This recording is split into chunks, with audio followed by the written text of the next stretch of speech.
They called it the curse. Every woman Kang Ji-hoon touched intimately fell violently ill within 24 hours. Doctors found nothing. Shamans blamed dark magic. 5 women had tried to be with him. All 5 ended up hospitalized. The first, Min-ji, seizures so violent they broke her ribs. The second, Soo-yoon, coma for 3 weeks. The third, Hye-jin, ran before he could touch her, said she felt death in his hands. The fourth, Ji-woo, called him a monster, said he was built to destroy women. The fifth, Yuna, ended up on life support for 6 days. After Yuna, Kang Ji-hoon stopped trying. He locked himself away from intimacy, from connection, from hope. He buried himself in his empire, legal businesses on the surface, darker operations underneath. He became Seoul's most powerful and most untouchable man. Literally. But loneliness has a way of making even the most powerful men desperate. So when his lawyer suggested a contract marriage, no love, no expectations, no physical contact, Ji-hoon agreed. He would pay someone to play the role of wife, to attend events, to silence the whispers, to make him look less like the cursed monster everyone knew he was. He would never touch her. He would keep her safe. And in 2 years, she'd walk away richer, and he'd remain exactly what he'd always been, alone. What Ji-hoon didn't expect was Natasha Williams. Welcome to Soul Heart Stories, loves. If this already has your heart beating, like, share, and subscribe. Now let's get back to Natasha and the man she's about to marry, without knowing he's been called cursed by 5 women who survived him.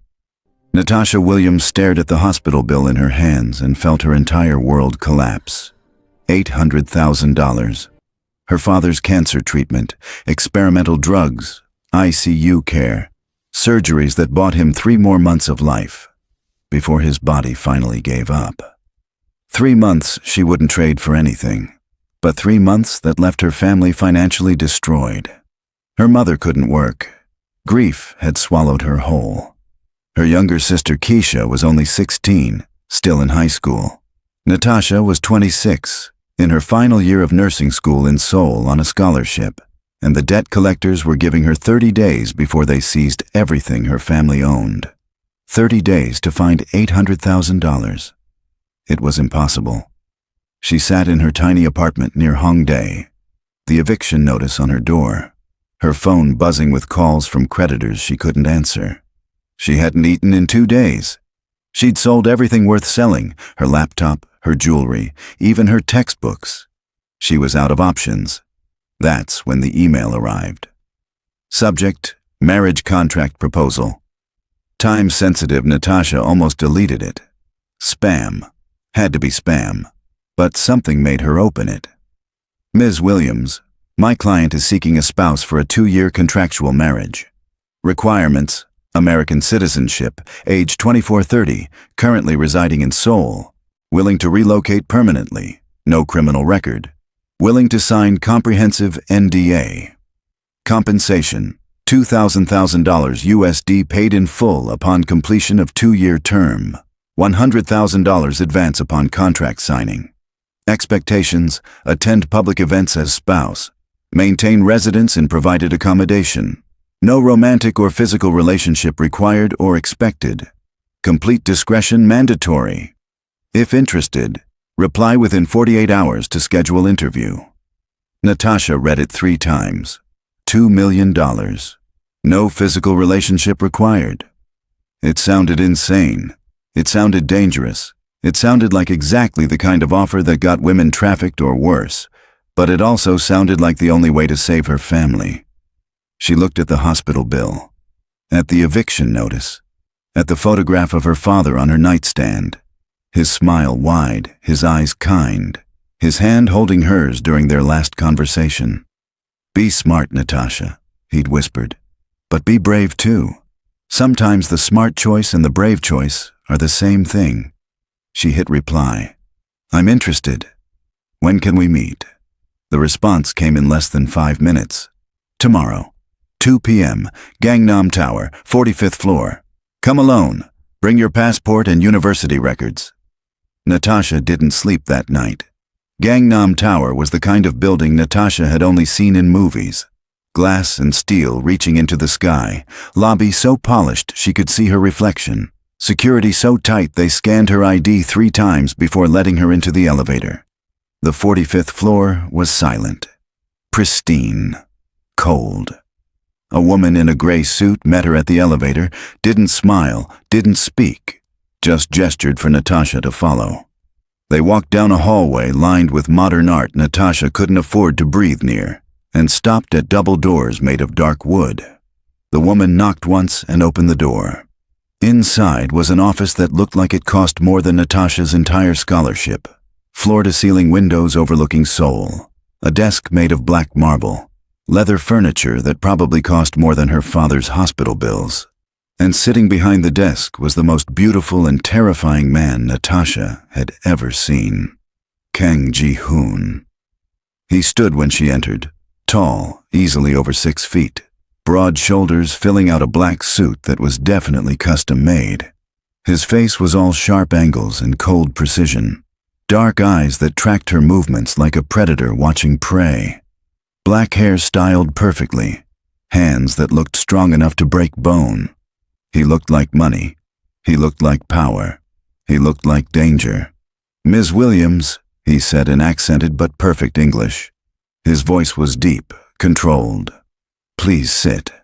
Natasha sat, her hands clutching her bag, her heart hammering. Ji-hoon didn't sit. He stood by the window, keeping distance between them like it was deliberate. "You're in your final year of nursing school," he said. It wasn't a question. He'd clearly researched her. "Top 15% of your class. No criminal record. Father recently deceased. Mother and sister in Baltimore. Family debt." He paused, his jaw tightening slightly. "Significant." $800,000, Natasha said, her voice steadier than she felt. "Medical bills." He nodded once. "I'm offering you $2 million. 100,000 up front, the rest at the end of 2 years. "Why me?" Natasha asked. "Why an American nursing student?" "Because you need the money desperately enough to consider this.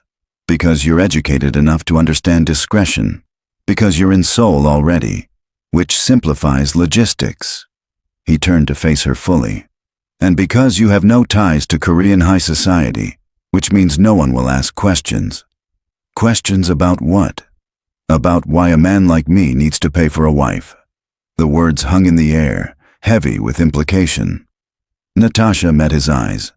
"And why does a man like you need to pay for a wife?" Something flickered across his face. Pain, maybe, or shame, then disappeared behind ice. "That's not relevant to the contract." "It is if I'm signing it." His jaw clenched. "Read the contract first, then decide if you need to know." He pressed a button on his desk. The woman in the gray suit entered, placed a thick document in front of Natasha, and left without a word. Natasha opened it and started reading. The contract was comprehensive, terrifyingly so. She would live in his penthouse, attend events as his wife, maintain the appearance of a normal marriage in public, sign an NDA preventing her from ever discussing the arrangement. In return, he would pay all her family's debts immediately and give her $2 million at the end of 2 years. But it was Clause 14 that made her pause. Clause 14. Physical intimacy. Physical and romantic intimacy is optional and at the sole discretion of both parties. Neither party is obligated to engage in intimate relations. Husband acknowledges and agrees that refusal of intimacy by either party does not constitute breach of contract. Natasha looked up. "This clause, it basically says we won't be intimate, ever." "Correct. That's not a normal marriage." "This isn't a normal marriage, Ms. Williams. It's a business arrangement." "Then why marry at all? Why not just hire an escort for events?" His expression shuddered completely. "Because I need the legal legitimacy of marriage for business purposes, and because—" He stopped, his hands clenching into fists at his sides. "Because I can't offer anything more than this." There was something in his voice, something broken. Natasha should have walked away, should have known that men with secrets this deep were dangerous. should have listened to the voice in her head screaming that this was too strange, too generous, too desperate. But she thought of her mother crying alone in Baltimore, of Keisha giving up her dreams because they couldn't afford college, of her father's last words, "Be brave." "I'll sign," she said. Ji-hoon's eyes widened slightly. Surprise, maybe relief. "You should take time to—" "I don't have time," Natasha interrupted. "I have 28 days before my family loses everything, so either this is real and I'm signing now, or it's fake and I'm wasting minutes I don't have." He stared at her for a long moment. Then he pressed the intercom. "Bring the notary." 10 minutes later, Natasha Williams signed her name 17 times. And just like that, she agreed to marry a stranger who wouldn't touch her for $2 million and a lifetime of questions. The wedding happened 3 days later. City Hall. No guests. Just a translator, an officiant, and 2 witnesses Natasha had never met. She wore a simple white dress the stylist had provided. Ji-hoon wore black. He didn't smile, didn't look at her except when required. When the officiant said, "You may kiss the bride," Ji-hoon leaned in and pressed his lips to hers for exactly 2 seconds. It was cold, formal, meaningless. Except Natasha felt him trembling. Just slightly. Just enough to know he wasn't as controlled as he pretended. Afterward, they signed papers. The officiant declared them legally married. And just like that, Natasha Williams became Natasha Kang. The penthouse was stunning. 40th floor, floor-to-ceiling windows, modern furniture, kitchen bigger than her entire apartment. Everything was pristine, expensive, untouched. Ji-hoon gave her a brief tour, showed her to a bedroom that was clearly meant to be hers alone, and gestured to the closet already filled with clothes in her exact size. "The staff will bring dinner at 7, he said formally. "If you need anything, press 9 on the intercom." "Where's your room?" Natasha asked. He pointed down the opposite hallway. "Far enough that you won't be disturbed." He turned to leave, but Natasha's voice stopped him. "Ji-hoon." He froze. It was the first time she'd used his name. "We're married now, legally. You paid my family's debts. I got the confirmation this morning. My mom called crying with relief, so I owe you honesty." He turned slowly. "I'm not going to run away," Natasha continued. "I'm not going to breach the contract or expose you or whatever you're afraid of. But I also can't live with a stranger for 2 years and pretend he doesn't exist. So if we're going to make this work, I need to know why Clause 14 exists. Why a man like you would pay $2 million for a wife he'll never touch." Ji-hoon's jaw worked. His hands clenched and unclenched. For a long moment, she thought he wouldn't answer. Then he said, his voice low and rough, "Because I'm dangerous." Natasha waited. 5 women, he continued, his eyes fixed on the floor. 5 women tried to be intimate with me.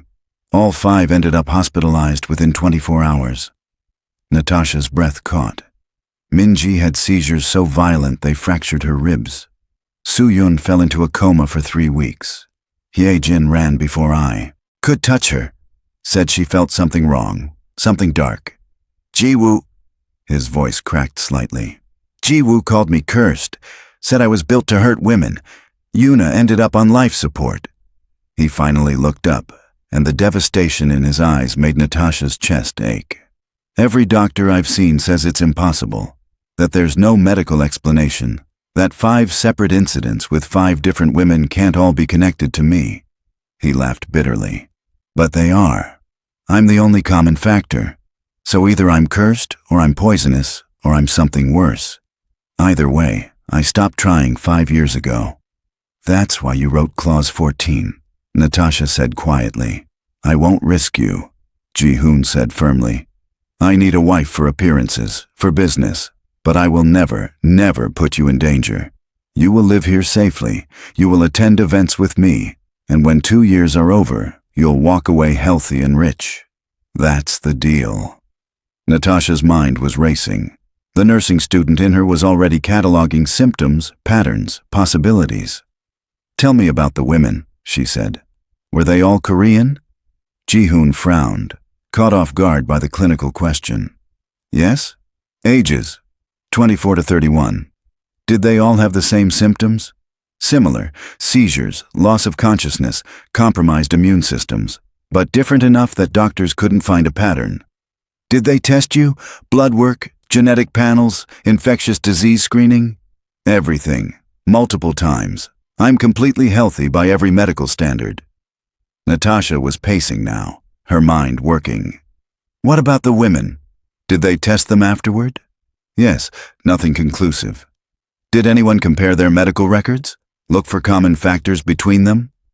Ji-hoon stared at her. What are you saying? I'm saying I don't believe in curses, Natasha said firmly. I believe in science. And if 5 women had similar reactions to intimate contact with you, there's a medical explanation. We just haven't found it yet. Natasha, I'm a nursing student, she interrupted. Top 15%, remember? You did your research, so let me do mine. Give me access to their medical records, yours, everything. Let me investigate. Absolutely not, Ji-hoon said sharply. I won't risk you. You're not risking me. I'm not touching you. I'm just reading files and looking for patterns. And if you find nothing, if it really is a curse, then we live exactly as the contract says, separate, safe, professional. Natasha stepped closer. But if I find an answer, if there's a medical explanation, then you've spent 5 years alone for nothing, and I can't let that happen to someone who just saved my entire family. Ji-hoon looked at her like she was speaking a foreign language. Why would you do this? He asked hoarsely. You barely know me. Because you're clearly suffering. Because you believe you're cursed and you've built your entire life around protecting people from yourself. And because... She hesitated, then continued. Because I saw you trembling when you kissed me today. And I don't think you're dangerous. I think you're terrified. Silence stretched between them. Then Ji-hoon said quietly, I'll have the files sent to you tomorrow. Natasha spent the next 2 weeks buried in medical records. Ji-hoon gave her everything. His files, the women's files, hospital reports, specialist consultations, even the Shamans' reports, which Natasha read with skeptical curiosity. He set up an office for her in the penthouse with a computer, printer, and access to medical databases through his corporate accounts. He didn't ask about her progress, didn't hover. But every morning she'd find coffee waiting in her office, made exactly how she liked it, even though she'd never told him. Every evening dinner would appear, carefully portioned, nutritionally balanced. He was taking care of her from a distance. They barely spoke. He left early for work and returned late. But sometimes she'd catch him standing in the hallway outside her office, listening to her muttering over records, his expression unreadable. On day 9, Natasha found it. She was cross-referencing the women's genetic panels when she noticed a marker flagged in all 5 files, HLA B5701. It was a genetic variation associated with hypersensitivity reactions to certain drugs and environmental factors. Rare. Only about 5–8% of the population carried it. But all 5 women who'd gotten sick after being intimate with Ji-hoon carried it. Natasha's hands started shaking as she pulled up Ji-hoon's records and started searching his genetic panel. It took 20 minutes to find it buried in the raw data. Anomalous pheromone production linked to modified APO gene cluster. Her breath caught. Ji-hoon's body produced an unusual pheromone compound, likely undetectable under normal circumstances. But in people with the HLA B5701 marker, that compound triggered a severe allergic-type immune response. It wasn't a curse. It was biochemistry, and it was treatable. Natasha ran to find Ji-hoon. It was past midnight. He should be home. She found him in his office, still in his suit, staring at paperwork he wasn't really reading. I found it, she said breathlessly. He looked up, his eyes wary. Found what? The explanation. Why they got sick, why you thought you were cursed. She spread the records across his desk, explaining quickly. The HLA marker, his pheromone production, the immune response. She talked about case studies, about similar documented reactions, about how rare it was but how completely explainable. Ji-hoon listened in absolute silence. When she finished, he said hoarsely, So I'm not cursed. No, you just have really bad luck. 5 women in a row happen to have a rare genetic marker. The odds are astronomical, but it's statistics, not magic. He stood slowly, walked to the window, pressed his forehead against the glass. 5 years, he whispered. 5 years I've been alone because of probability. Natasha's heart broke for him. There's more, she said gently. I ran the numbers. About 5–8% of the population has that marker, which means 92–95% don't. Most people would be completely unaffected by your pheromone production. He turned to look at her, something desperate and hopeful flickering in his eyes. I can test myself, Natasha continued. Send my DNA to a lab, see if I have the marker. She paused. If I don't, you'd be safe. With me. Ji-hoon's breath caught audibly. Natasha, you don't have to. I want to, she interrupted. Because you've been living in a prison of fear for 5 years, and if I can give you proof that you're not dangerous, that you're not cursed, that you could actually have someone someday, I want to do that. Why? He asked, his voice breaking. Why would you do this for me? Because you saved my family, she said simply. And because you deserve to know that you're not a monster. Natasha sent her DNA sample to 3 different labs. She didn't tell Ji-hoon, didn't want to give him hope until she was certain. The results took 4 days. 4 days during which the tension in the penthouse grew thick enough to cut. Ji-hoon started coming home earlier, started finding excuses to be in the same room as her, started looking at her like she was something precious and terrifying at the same time. On the 4th evening, Natasha's phone pinged with all 3 results simultaneously. Her hands shook as she opened them. Lab 1, HLA-B5701, negative. Lab 2, HLA-B571, not detected. Lab 3, HLA-B571, absent all 3 labs, same result. She didn't have the marker. She was immune. Natasha sat in her office, staring at the results, her heart pounding so hard she felt dizzy. She could be intimate with Ji-hoon without getting sick. She was safe. The door opened. Ji-hoon stood there, still in his work clothes, his tie loosened, his hair slightly messy like he'd been running his hands through it. You got the results, he said. It wasn't a question. He'd clearly been monitoring her email. Natasha nodded, not trusting her voice. And? She turned her laptop toward him, showed him all 3 results. Ji-hoon stared at the screen for a long moment. Then his knees buckled and he sat down hard in the nearest chair. Negative, he whispered. You're negative. I'm safe, Natasha confirmed. Completely safe. He covered his face with his hands. His shoulders started shaking. It took Natasha a moment to realize he was crying. She moved to him instinctively, kneeling in front of his chair, pulling his hands away from his face gently. Hey, she said softly. Hey, it's okay. I'm not cursed, he choked out. I'm not going to hurt you. No, Natasha agreed, her own eyes burning with tears. You're not. He pulled her into his arms suddenly, desperately, holding her like she was the only thing, tethering him to earth. His face buried in her shoulder, his whole body trembling with the force of 5 years of isolation breaking open.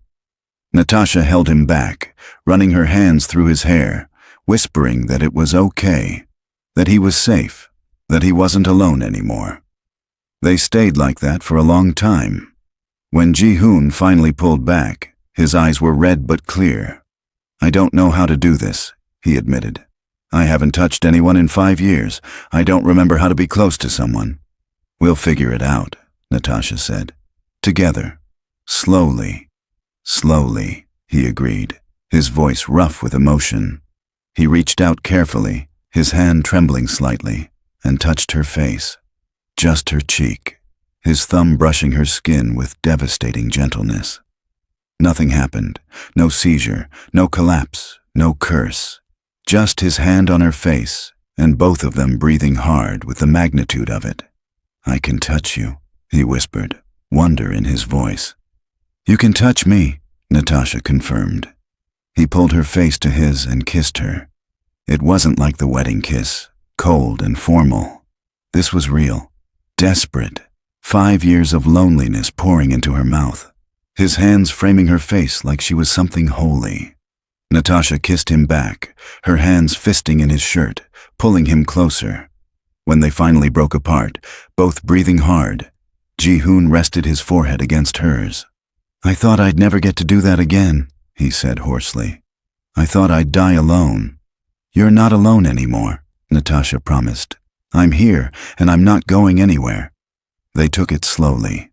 That first night, they just held hands on the couch while watching a movie neither of them paid attention to. Ji-hoon kept looking at their linked fingers like he couldn't believe they were real. The next day, he kissed her goodbye before leaving for work. Just a soft press of lips, but he smiled afterward like she'd given him the world. A week later, Natasha moved into his bedroom. "Are you sure?" he asked, his voice uncertain in a way that made her heart ache. "We don't have to rush." "I'm sure," she said, "unless you're not ready." "I'm terrified," he admitted. "What if I hurt you?" "You won't," Natasha said firmly. "We have proof. Science. 3 separate labs." "What if science is wrong?" She took his face in her hands. "Then we'll deal with it. But Ji-hoon, you can't live your whole life in fear of possibility. At some point, you have to choose trust." That night, they were intimate for the first time. Ji-hoon was nervous, his hands shaking, his breath coming too fast. He kept asking if she was okay, if anything hurt, if she wanted to stop. "I'm perfect," Natasha whispered against his mouth. "I promise." Afterward, they lay tangled together, Ji-hoon holding her like she might disappear. "How do you feel?" he asked, his voice rough with lingering fear. "Amazing," Natasha said honestly. Then, seeing his anxiety, "My heart rate is normal. No dizziness, no nausea, no seizures. I'm completely fine." He exhaled shakily and pulled her closer. "I'm going to check on you every hour tonight." "Ji-hoon!" "Every hour, Natasha. I need to know you're okay." She didn't argue. She understood. 5 years of trauma didn't disappear overnight. True to his word, he woke her every hour, checking her pulse, her temperature, her pupils. By the 4th hour, she was amused. By the 6th, exasperated. By the 8th, she pulled him down and kissed him until he stopped worrying. "I'm fine," she said firmly. "Still alive, still healthy, still very much enjoying being married to you." The smile that broke across his face was worth every interrupted hour of sleep. News of Ji-hoon's marriage spread quickly through Seoul's elite circles, and with it, whispers from his past. One of his ex-fiancées, Ji-woo, the one who'd called him cursed, appeared at a charity event they attended together. She was beautiful, cold, and clearly bitter. "So you found someone desperate enough to marry you," Ji-woo said when Ji-hoon stepped away to take a call. "How much did you pay her?" Natasha smiled sweetly. "He didn't pay me. He saved my family. There's a difference." "Has he told you yet?" Ji-woo asked, her voice dropping to a cruel whisper. "About what he does to women? About why all of us ran?" "He told me you ended up in the hospital and blamed him for it," Natasha said calmly. "He also told me you called him cursed and made him believe he was a monster." Ji-woo's eyes narrowed. "Because he is." "No," Natasha said firmly. "He's a man with a rare genetic condition that triggered an allergic response in women with a specific HLA marker. It's science, not magic. And I don't have that marker, which means I'm perfectly safe. Unlike you, who were just unlucky and cruel enough to blame him for statistics." Ji-woo's face went pale. "That's impossible." "It's documented," Natasha said. "Multiple labs, multiple specialists. Your reaction wasn't his fault. It was bad luck. But instead of investigating, you called him cursed and left him to suffer for 5 years. So no, I don't think you have any right to question my marriage or his character." Ji-hoo returned then, saw the 2 women facing off, and immediately moved to Natasha's side. "Is there a problem?" he asked coldly. "No problem," Natasha said, linking her arm through his. "Ji-woo was just leaving, weren't you?" Ji-woo stared at them for a long moment, at Ji-hoon's protective stance, at Natasha's confident smile, at their linked hands. Then she turned and walked away. Later that night, back at the penthouse, Ji-hoon pulled Natasha into his arms. "You didn't have to defend me," he said quietly. "Yes, I did," Natasha countered. "She hurt you. She made you believe you were dangerous. I wasn't going to let her keep thinking she was right." He kissed her forehead. "How did I get this lucky?" "Statistics," Natasha said with a smile. "Very, very good statistics." The 2-year contract ended on a Tuesday. Natasha woke up that morning in Ji-hoon's arms, where she'd woken up every morning for the past 18 months, and realized the contract was officially over. She was free to leave, free to take the $2 million and walk away. Ji-hoon was already awake, watching her with an expression she couldn't quite read. "The contract ends today," he said quietly.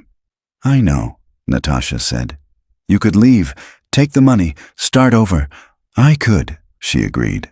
"Is that what you want?" Natasha propped herself up on her elbow, looking down at him, at this man who'd thought he was cursed, who'd been so terrified of hurting her, who'd given her family everything and asked for nothing in return. "The contract ends today," she said. "But what if we write a new one?" His breath caught. What kind of contract? The kind without an end date. The kind that says we choose this. Not because we're legally obligated, not because money's involved, but because we want to. The kind where we promise to wake up next to each other every day for the rest of our lives. Ji-hoon's eyes went shiny. "You want to stay?" "I want to stay," Natasha confirmed. "Not as your contract wife, as your actual wife. The one who loves you. The one who's going to help you build a foundation for people with rare genetic conditions, so no one else has to think they're cursed. The one who's going to finish nursing school and then drag you to Tanzania to meet my mom and sister. The one who's going to make you believe every single day that you deserve to be loved." "Natasha," he whispered, his voice breaking. "Is that the contract you want?" she asked. Instead of answering, he pulled her down and kissed her, deep and desperate and full of promise. When they finally broke apart, he said hoarsely, "Yes, that's the contract I want, forever." "Then we have a deal," Natasha said, smiling through tears. They tore up the old contract that afternoon, literally ripped it to pieces and threw it off the penthouse balcony, watching it scatter in the Seoul wind. 3 months later, they had a real wedding.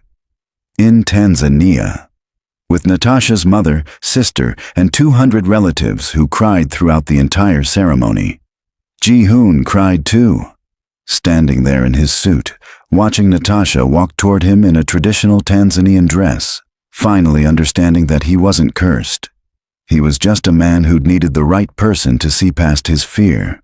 And Natasha, she graduated from nursing school with honors, started a genetic research foundation with Ji-hoon's funding, helped dozens of people with rare conditions find answers instead of shame. But her favorite achievement was still the one she'd accomplished 2 years earlier. She'd married a man who thought he was dangerous, and she'd proven to him, with science and stubbornness and relentless love, that he was worth everything, including a forever that had nothing to do with contracts and everything to do with choice.